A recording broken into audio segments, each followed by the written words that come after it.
اللہم صلی علی محمد وعلی آل محمد کما صلیت علی ابراہیم وعلی آل ابراہیم انک حمید مجید اللہم بارک علی محمد وعلی آل محمد کما بارکت علی ابراہیم وعلی آل ابراہیم انک حمید مجید۔ فلسطینیوں کے لیے ہم کیا کر سکتے ہیں؟ فلسطین کی عوام کئی دہائیوں سے ظلم و ستم، جبر، قبضے اور انسانی حقوق کی بدترین خلاف ورزیوں کا سامنا کر رہے ہیں۔ ان کی سرزمین پر ناجائز قبضہ، گھروں کی مسماری، شہریوں کو قتل عام اور بنیادی انسانی ضروریات کی عدم دستیابی جیسے بے شمار مسائل روز کا معمول بن چکے ہیں۔ ایسے حالات میں دنیا بھر کے مسلمانوں، انسان دوستوں اور اہل ضمیر افراد کے ذہنوں میں یہ سوال بارہا ابھرتا ہے کہ ہم فلسطینیوں کے لیے کیا کر سکتے ہیں۔ یہ ایک سنجیدہ سوال ہے جس کا جواب صرف جذباتی نعرے بازی یا سوشل میڈیا پر پوسٹ شیئر کرنے تک محدود نہیں رہتا۔ ہمیں بطور فرد اور بطور قوم عملی اقدامات کرنے ہوں گے۔ سب سے پہلا اقدام شعور ہے۔ جب تک ہم فلسطین کے مسئلہ کی حقیقت، تاریخ اور اس کے اسباب اور موجودہ صورتحال سے پوری طرح باخبر نہیں ہوں گے، ہم مؤثر طریقے سے کوئی اقدام نہیں کر سکیں گے۔ ہمیں چاہیے کہ ہم فلسطینیوں کی تاریخ، 1948 کے بعد کی صورتحال، اقوام متحدہ کی قراردادوں اور بین الاقوامی قوانین کے بارے میں علم حاصل کریں۔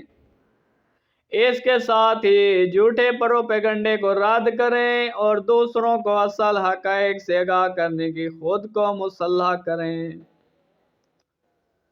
دعا مومن کا سب سے طاقتور ہتھیار ہے۔ ہم فلسطین کے مظلوم مسلمانوں کے لیے خصوصی دعائیں کریں اور ان کے لیے سلامتی، مدد، صبر اور فتح کی دعائیں کریں۔ اللہ تعالیٰ سے رجوع کرنا اور مظلوموں کے لیے دعا کرنا نہ صرف ان کی مدد ہے بلکہ خود ہمارے ایمان کی علامت ہے۔ فلسطین میں انسانی بحران شدت اختیار کر چکا ہے۔ وہاں خوراک، ادویات، پانی، رہائش اور دیگر بنیادی ضروریات کی شدید کمی ہے۔ سوشل میڈیا پر مؤثر کردار۔ سوشل میڈیا آج کی دنیا میں رائے عامہ کو ہموار کرنے کا سب سے مؤثر ذریعہ ہے۔ آج ہم ٹویٹر، فیس بک، انسٹاگرام اور دیگر پلیٹ فارم پر فلسطینیوں کی صورتحال کو اجاگر کر سکتے ہیں۔ تصاویر، ویڈیوز، خبریں اور مضامین شیئر کر کے ہم نہ صرف لوگوں کو آگاہ کر سکتے ہیں بلکہ عالمی ضمیر کو بھی جھنجھوڑا جا سکتا ہے۔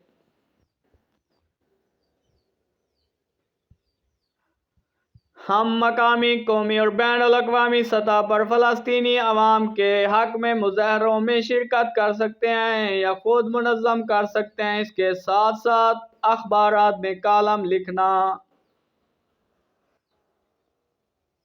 اپنے حلقہ انتخابات کے نمائندوں کو خطوط لکھنا، یہ سب اقدامات حکومت کو دباؤ میں لانے کے لیے مفید ہو سکتے ہیں تاکہ وہ فلسطینیوں کے حق میں آواز بلند کریں اور اسرائیلی مظالم کی مخالفت کریں۔